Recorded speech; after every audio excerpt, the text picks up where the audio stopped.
Hallo meine lieben Freunde von altem Lego.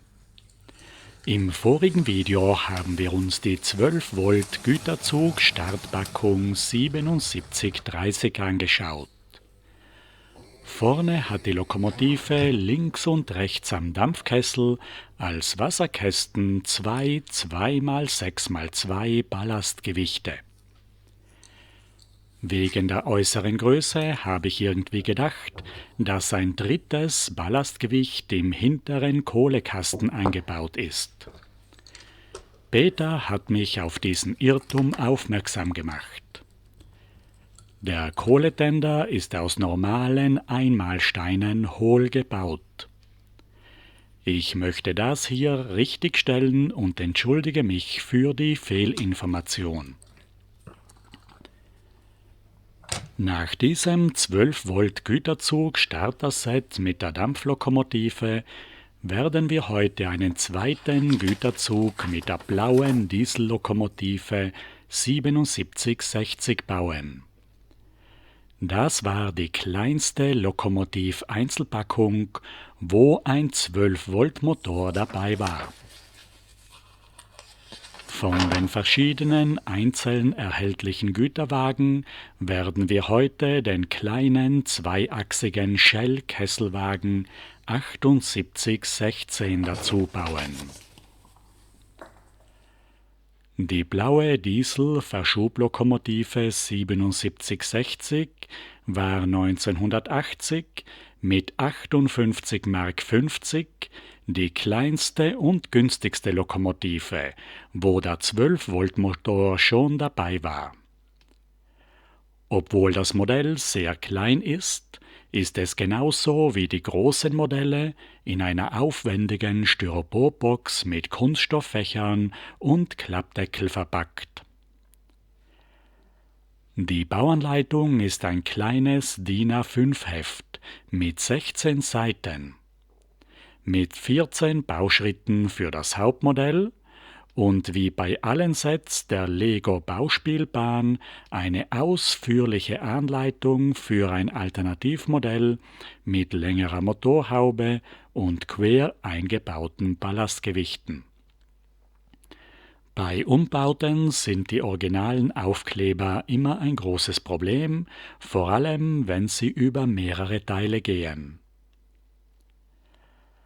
Für dreiachsige Verschublokomotiven gibt es zahlreiche Vorbilder in der Wirklichkeit, so wie diese sehr bekannte und bewährte V60.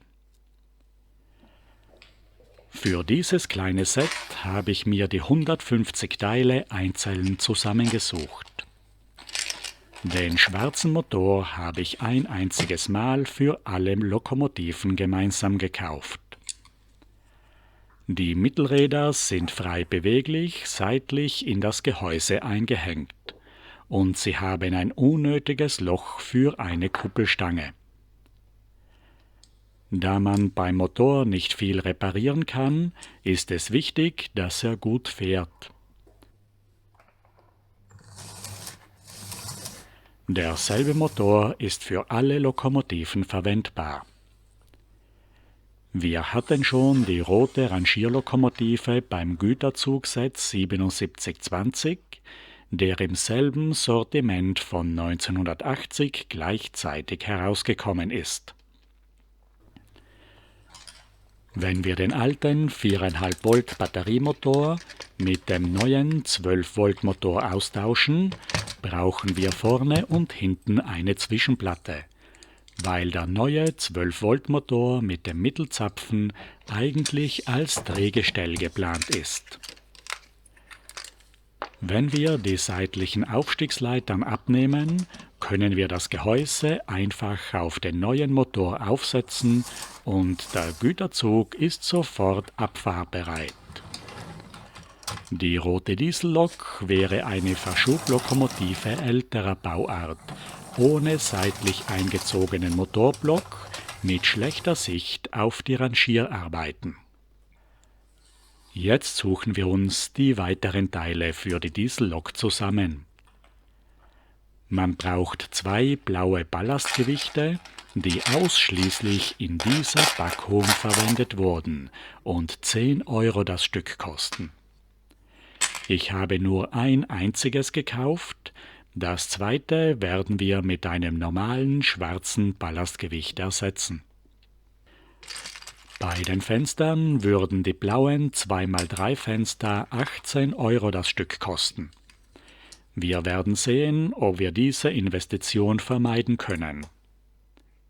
Die grauen 3x3 33 Grad Dachsteine kosten auch 2,50 Euro das Stück. Ich habe nur 2 und werde die restlichen mit anderen Steinen ersetzen. Beim Set gibt es 2 Figuren, immer derselbe Schaffner, der fast bei jedem Set dabei ist, und ein Rangierarbeiter, den es nur in diesem Set allein gibt, aber mit einem einfachen, normalen, unbedruckten Oberkörper und einer gelben Warnweste ohne Aufkleber. Bei den restlichen Teilen fallen nur noch die üblichen schwarzen Magnetkupplungen ins Gewicht. Die blauen Türen waren früher selten, aber inzwischen sind sie 2014 wieder neu herausgebracht worden. Genauso wie die Dampflokomotive 7730, die im Hintergrund steht, ist die Diesellokomotive 7760 ohne die übliche 16 Noppen lange Lokomotivgrundplatte direkt auf den Motorblock aufgebaut. Die Kupplungen kommen vorne und hinten auf einen Vorbau mit 2 seitlichen Aufstiegsleitern gleich hinter den Puffern. Der ganze Vorbau wird auf der Unterseite mit umgekehrten Schrägsteinen in die Halter vom 12-Volt-Motor eingehängt. Auf der Hinterseite gibt es einen ähnlichen Zubau, der genau wie vorne 4 Noppen über den Motor hinausragt. Damit ist diese Diesellokomotive genauso wie die Dampflok 7730 mit 18 Noppen um 2 Noppen länger als die anderen kleinen Lokomotiven mit der 16 Noppen Grundplatte.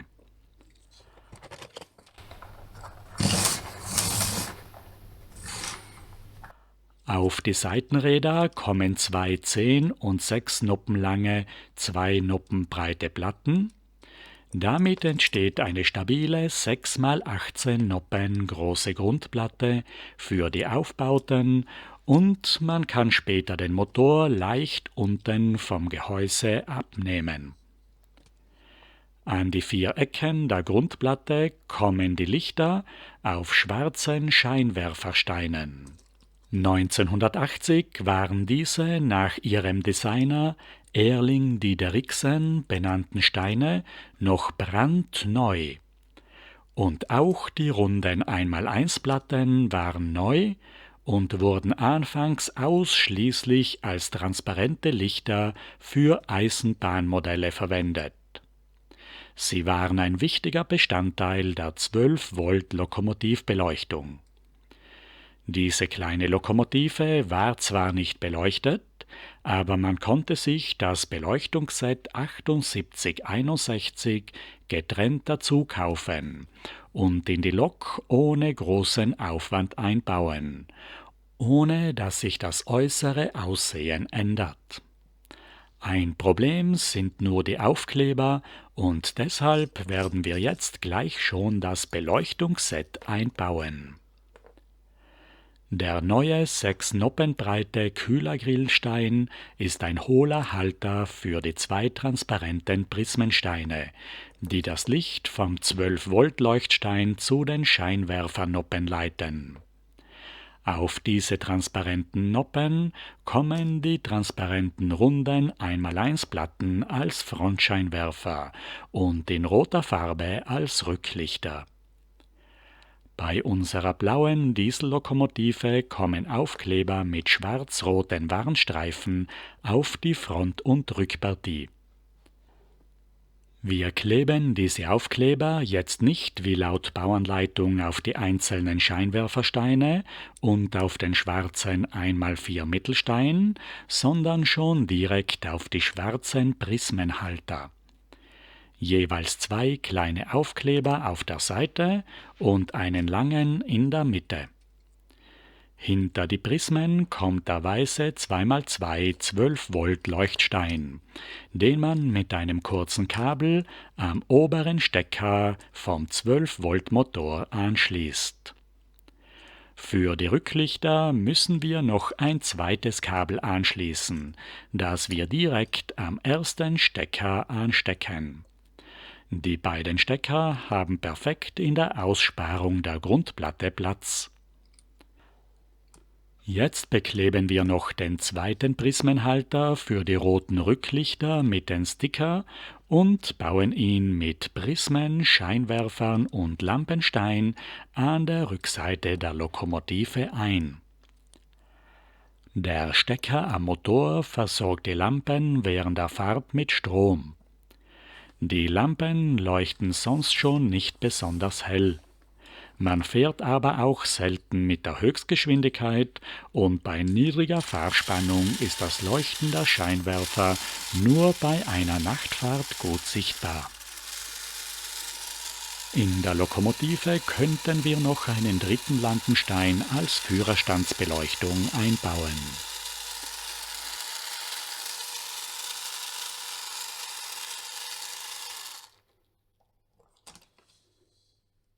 Die 2 Kabel müssen wir gut zusammenfalten und in der Mitte verstauen.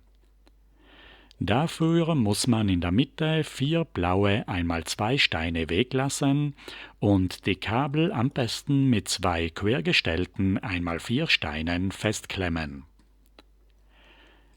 Die erste Steinreihe muss man wegen den Kabeln etwas anders bauen. Die lange Motorhaube beginnt mit einem 1x6 Stein, anstatt mit einem 1x8 Stein, wie es in der Bauanleitung steht. Die zweite und dritte Steinreihe wird ganz normal aufgebaut mit den 4 blauen Scharniersteinen und Fensterläden als Wartungsluken für den Motorblock. In die Motorhaube kommt das teure blaue 2x6x2 Ballastgewicht. Laut Bauanleitung schaut das Ballastgewicht vorne an der Motorhaube heraus und wird mit einem grauen Kühlergrill aus einer Aufstiegsleiter abgedeckt. Ich baue vorne statt dem blauen ein normales schwarzes Ballastgewicht ein. Man braucht es nur um eine Noppe nach hinten versetzen und den Kühlergrill mit 2 blauen 1x2 Steinen aufbauen. Wenn man auf der Seite der Motorhaube die Fensterläden aufmacht, kann man durch die Wartungsluke den schwarzen Ballastblock sehen.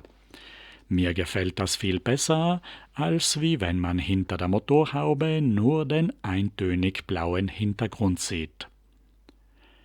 Die Motorhaube bekommt eine Abdeckung aus einer 4x6 und einer 2x6 Platte. In die Ecken neben dem Kühlergrill kommen noch 2 1x1 Platten. Damit haben wir die vordere längere Motorhaube fertig, in die ich den schwarzen Ballaststein eingebaut habe.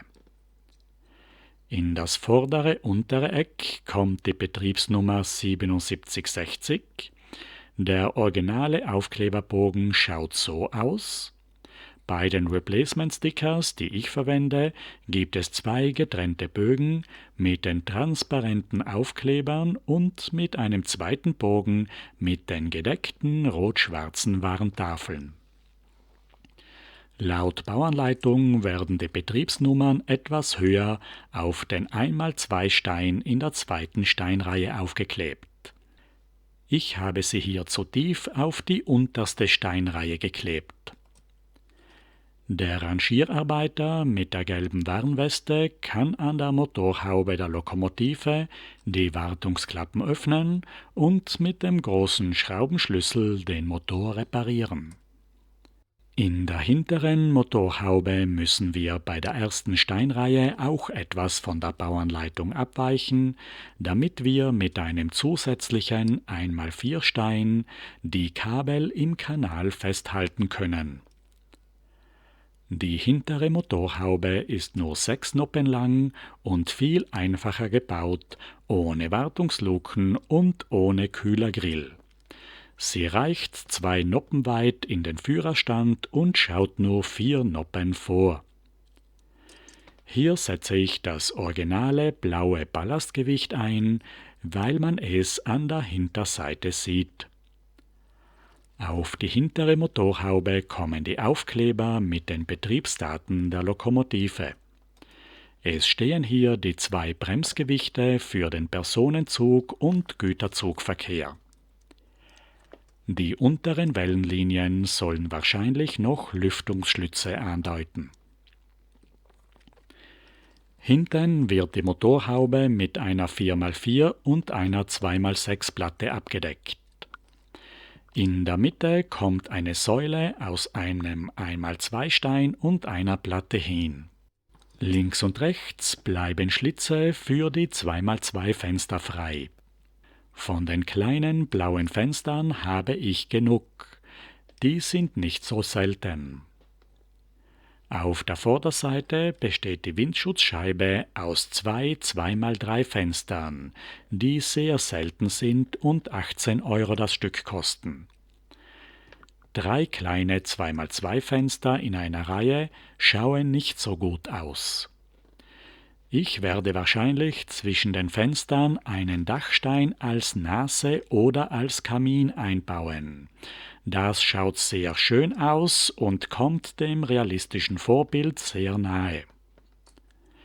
Ich habe für dieses Video weiße 2x3 Fenster vorläufig blau lackiert. Es ist eine sehr gefährliche Arbeit, die eingeklebten Scheiben aus den Rahmen herauszuschneiden. Die normale blaue Modellbaufarbe Revell Nummer 52 ist für Lego etwas zu dunkel. Bei Lego ist das Lackieren der Teile sehr unüblich. Ich mache es hier nur vorläufig als Platzhalter für das Video, bis ich die richtigen Teile für das Modell finde. In die lackierten Rahmen muss man die Fensterscheiben wieder mit Sekundenkleber einkleben. Wir sehen, dass die lackierten Fenster kaum in das Modell hineinpassen. Trotz der anderen Farbunterschiede von den alten Legosteinen ist die Modellbaufarbe viel zu dunkel. Die blauen Türen kamen 1980 nur in diesem Set allein vor. Seit dem Güterzug 60052 von 2014 sind die blauen Türen häufig geworden und billig zu bekommen. Wir kleben das Logo der Deutschen Bahn mit der Betriebsnummer auf die Tür. Am Aufkleberbogen stehen 12 Eisenbahngesellschaften zur Auswahl. Die Türscharniere befestigen wir oben mit schmalen Platten am Führerstand. In die Tür des Führerstandes stellen wir den Lokführer, der bei diesem Set mit Anzug und Krawatte eingekleidet ist. Das Dach bauen wir aus einer grauen 4x4 Platte. Von den 4 3x3 33 Grad Dachsteinen habe ich nur 2.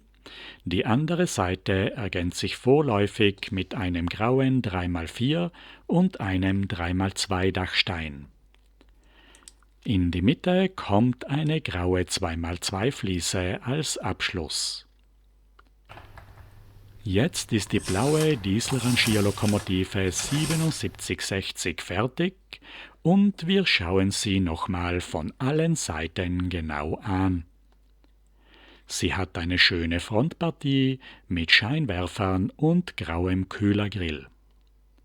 Die seitlichen Wartungsluken sind an der vorderen Motorhaube. Am Führerstand haben wir die 2 blauen 2x3 Fenster und die Tür zum Aufmachen.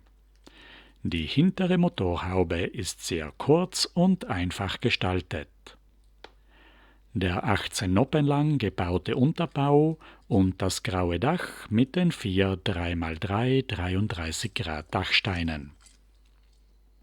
Jetzt lassen wir die Lokomotive nochmal vor und zurück rangieren.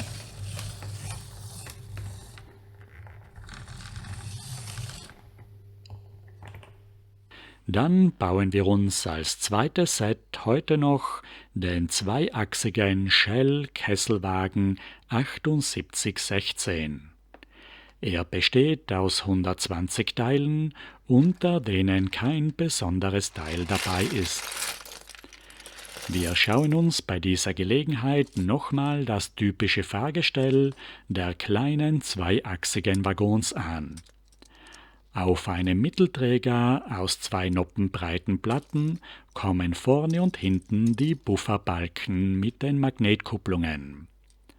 Auf 2x2 Platten stecken die üblichen Waggonachssteine mit den roten Eisenbahnrädern.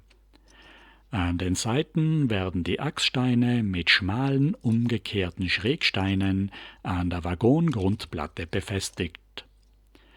So schauen die Achsen und die Kupplungen aus. In der Mitte kommt noch ein Unterbau aus schmalen Platten. Jetzt ist das ganze zweiachsige Fahrgestell fertig. Auf die 6x16 Platte kommt ein schwarzer Unterbau für den Kessel. Hinten an beiden Ecken sind 2 Scheinwerfersteine als Halter für die Schlauchkupplungen. Darin werden die 13 Noppen langen Gummischläuche eingesteckt. Damals gab es noch keine Pneumatik, deshalb sind das keine Pneumatikschläuche. Jeder Schlauch wird durch 1x2 Techniklochsteine durchgeführt und im Unterbau befestigt. Der zweite Schlauch hat hier eine ganz andere Farbe, das ist sicher kein originaler Schlauch. Die Grundplatte kommt auf das zweiachsige Fahrgestell. Vorne stecken wir links und rechts eine rote Aufstiegsleiter auf die Plattform an. Dann bauen wir den Unterteil des Kessels aus 12 gelben umgekehrten Schrägsteinen. Auf die vordere Plattform kommt noch ein schwarzer Bügel. Auf die erste gelbe Steinreihe kommt eine rote Shell-Zierleiste aus schmalen roten Platten. An der vorderen Plattform kommt an den Kessel eine rote Aufstiegsleiter. Dann bauen wir den Mittelteil des Kessels aus 2 weißen Steinreihen. Die zweite Steinreihe hat Querverstrebungen aus weißen 1x6 Steinen, auf denen die 6 Dachsteine der oberen Kesselwölbung aufgesteckt werden. An der vorderen Kesselwand kommt noch eine zweite rote Aufstiegsleiter hin und an der Oberseite gibt es 3 Einfüllstutzen aus jeweils 2 schwarzen 2x2 Rundplatten. Auf beiden Seiten kleben wir einen großen Shell-Sticker vom Replacement-Sticker-Bogen an. Beim Set ist ein Shell-Arbeiter mit rotem Schutzhelm dabei. Es ist eine der wenigen Figuren, die 1980 noch einen Aufkleber am Oberkörper haben. Wir stellen die Figur auf die Aufstiegsleiter der vorderen Plattform. Die blaue Diesellok kann jetzt den Shell-Kesselwagen am Gütergleis verschieben. Die 2 vierachsigen Waggons, den Kranwagen und den Postwagen, bauen wir in der nächsten Folge gemeinsam mit dem TEE auf. Heute lassen wir unsere kleine, kultige blaue Diesellok mit dem Shell-Kesselwagen noch einige Runden auf der zweispurigen Anlage drehen und vergleichen die beiden 12 Volt Güterzüge. das Starter-Set 7730 mit der Dampflokomotive und die Einzelsets mit der Dieselrangierlok 7760 und dem Kesselwagen. Beide Lokomotiven sind genau 18 Noppen lang und haben keine Grundplatte. Nach diesen Bildern von den zwei fahrenden Güterzügen auf meiner ständig wachsenden zweigleisigen Anlage ist dieses Video noch nicht ganz zu Ende. Am heutigen Black Friday war ich nämlich im allerneuesten Lego-Shop, das am 16. Oktober in unserem kleinen verschlafenen Land eröffnet wurde. Ich konnte mir einen neuen Stempel für meinen Reisepass abholen, leider alles auf Italienisch, und unser Shop hat eine Brezel als Kennzeichen bekommen. Als Sammler von alten, klassischen Lego-Modellen bis in die 80er Jahre finde ich auch in der Big-Hand-Bildwand kaum verwendbare Teile. Ich werde da weiterhin zu Blankistone oder in die Fabrik gehen. Bei dieser Gelegenheit konnte ich schon die neue Enterprise D 10.356 in die Hand nehmen, über die ich erst berichtet habe und die genau heute am 28. November herausgekommen ist. Obwohl ich schon am Morgen vor der Öffnung des Shops hier war, habe ich keine Warteschlange gesehen. Ich selbst werde mir auch als eingefleischter Trekkie die Packung nicht kaufen, weil mir größere Spielwelten besser gefallen als einzelne Standmodelle. Die neuen Minifiguren würde ich aber sehr gerne haben, aber ich warte noch ab. Bei den heutigen Preisen von 47 € pro Minifigur kann ich mir ja gleich das ganze Set kaufen. Mit diesem kleinen Ausflug in das neu eröffnete Lego-Shop bedanke ich mich bei euch allen, dass ihr heute zugesehen habt. Ich entschuldige mich nochmals dafür, dass ich das Video nicht rechtzeitig hochladen konnte und wünsche euch allen ein wunderschönes Wochenende. Auf Wiedersehen!